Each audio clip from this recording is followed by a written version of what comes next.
Hi guys, back again with us at Recap in Minutes. He is a low-class drug dealer. He is on a large-scale drug smuggling mission. On the way, he met a friend who had a lovely family. The mission ended and he got a ton of drugs. But unfortunately, the police were already targeting and immediately broke into his house. It turns out that the police chief is none other than his cool friend along the way.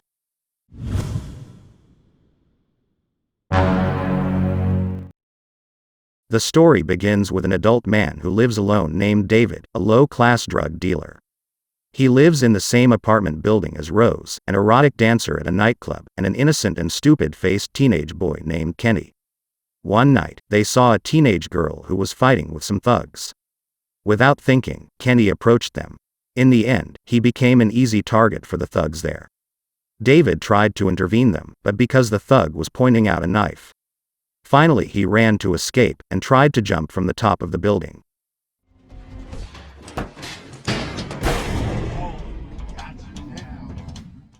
David, who was caught as a drug dealer, finally gave the drugs and his money from the sale of these drugs.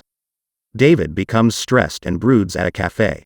When he left the cafe, he was blocked by several large men in black clothes, then he was stung with electric shots. Finally, David was taken to a large and luxurious house. His headgear was removed, and he saw a neatly dressed man, who was none other than his drug boss. Because of David's experience, who has often circulated drugs, his boss forced David to carry out large-scale drug smuggling. He was asked to come to Mexico and take some drugs from there to give it to him. By doing this task, David was promised a reward of $500,000 and the debt will be considered paid. At the door of his apartment, David sat with Kenny. He told all his problems to Kenny. He asked Kenny to come with him to do drug smuggling, pretending to be his son.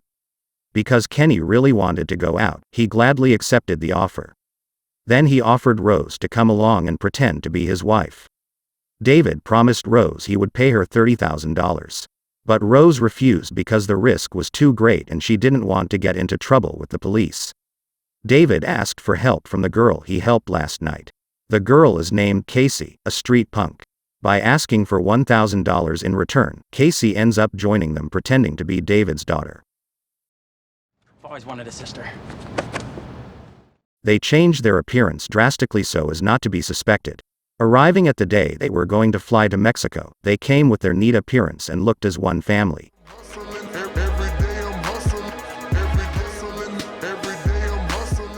With their looks like that, making them not suspicious. On the plane, Rose suddenly came to accept David's offer and was willing to disguise herself as his wife. She made the decision because of financial problems. With the campervan that David's boss has prepared, they continue their journey to where the drugs exist. They arrived at the Mexican border. Since they look like a harmonious family going on vacation together, they end up tricking the police with ease. Passing through the residents' villages, they arrived at a place that was heavily guarded by several armed men. David descends alone and is greeted by a man with a large muscular mustache. The man with the mustache put a gun to his mouth. Remembering his boss said to mention Pablo Chacon's name, he finally told him that he was ordered by Pablo Chacon to take drugs. The man with the mustache suddenly friendly and embraced David to enter. He also managed to get a stock of drugs according to his mission. Finally, their campervan was overflowing with drugs. The four of them went to go home. On the border of Mexico, they are greeted by another campervan family. They are forced to also greet the family and introduce their fake family members. The family also introduced themselves and their daughter, Melissa. Kenny, who saw Melissa, was speechless, fascinated by her beauty. After that, their car was asked to pull over by the police. The police were suspicious because their dog was barking. Finally, the police checked the campervan they were carrying. Family Millers tried to distract him, but were unsuccessful, and they gave up. When the police were about to open the car door, luckily there were several people trying to escape the investigation, who turned out to be illegal immigrants. Police immediately pursue these people and not be checked. They breathed a sigh of relief, and found their journey very easy. Then a song plays on the radio in the car and they sing along with the warmth of the family. Doing this. Moving. Too many storms have come and gone, leaving a trace of not what God. My name is placed in time for falling prey to At the place where the drugs they took, come the real Pablo Chacon who intends to take the drug. The men with the mustache were confused and realized they had been tricked. Finally he and Pablo tried to catch the four of them. Bad luck befall the Miller's family. Suddenly their campervan broke down. Rose, annoyed, eventually left them, and then followed by Casey.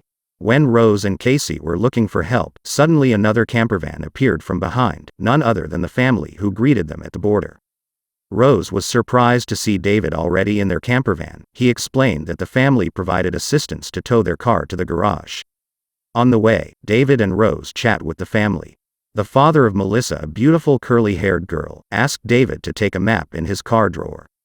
David was shocked when he saw the gun and police badge there. Melissa's mother explained that her husband was a narcotics cop.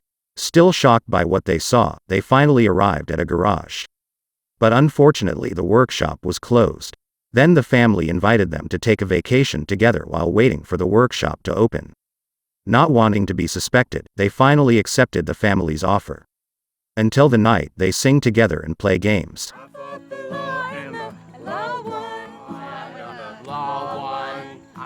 When it comes to sleep, Casey sees Kenny and Melissa who are chatting outside.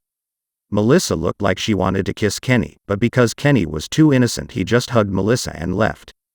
Kenny entered the campervan to sleep. He was greeted with annoyance by the three of them.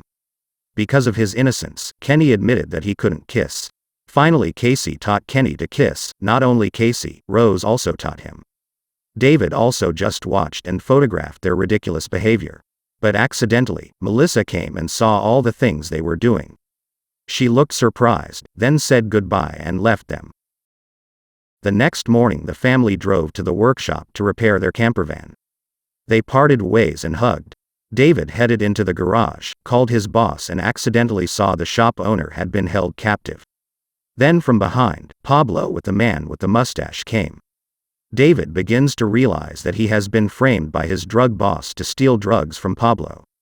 Because of the situation they were in, the four of them argued and blamed each other. David revealed their identities one by one. He introduced Rose, who was an erotic dancer. Rose was asked by Pablo to dance in front of him. Rose followed his orders. At the right time Rose attacked Pablo and they ran into their campervan.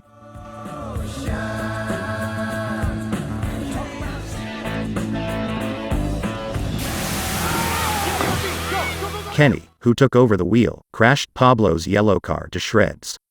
The furor finally happened inside the campervan. Suddenly a big spider crawled on Kenny's leg and got into his pants and bit him.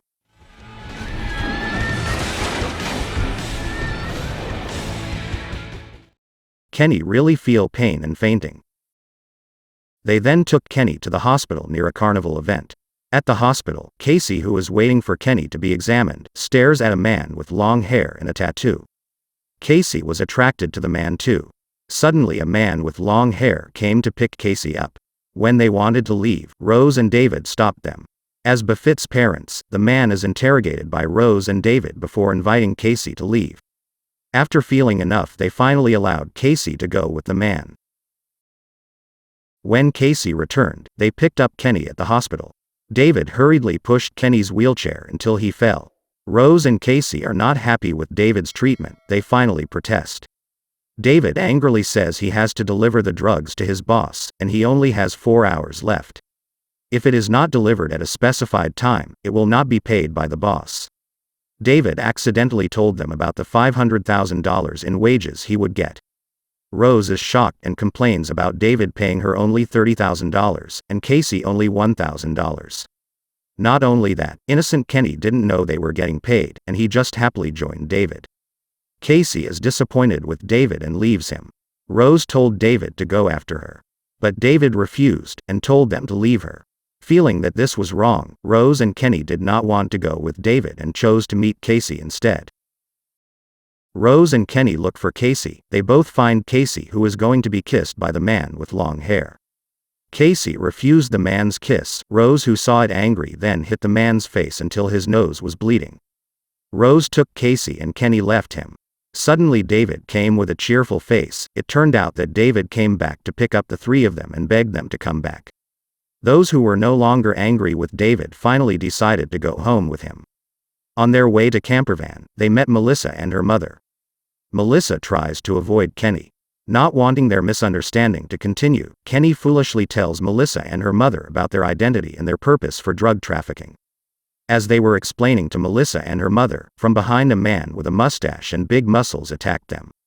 As a hero, Melissa's father, who was a policeman suddenly out of the campervan and beat the man with the mustache, was unconscious.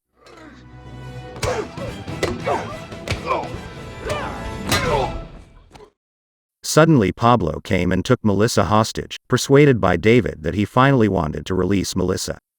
Then Pablo was ready to shoot David. Luckily his attention was distracted by the sound of fireworks there.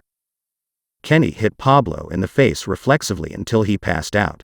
Melissa is fascinated and gives Kenny her first kiss. Since Melissa's father knew they were good people, he allowed them to leave on one condition.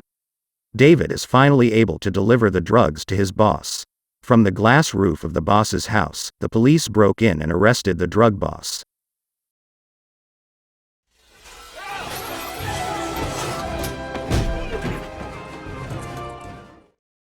It turns out that the requirement is to work with Melissa's father to catch the drug boss.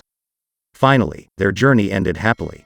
At the end of the scene, David, Rose, Casey and Kenny live in one house and have lived as a whole family. Okay guys, so that's the story of the film We're the Millers, which has a very interesting plot and character development. I hope you are happy with the discussion of this film. Until here, the video from us, just keep on watching and see you.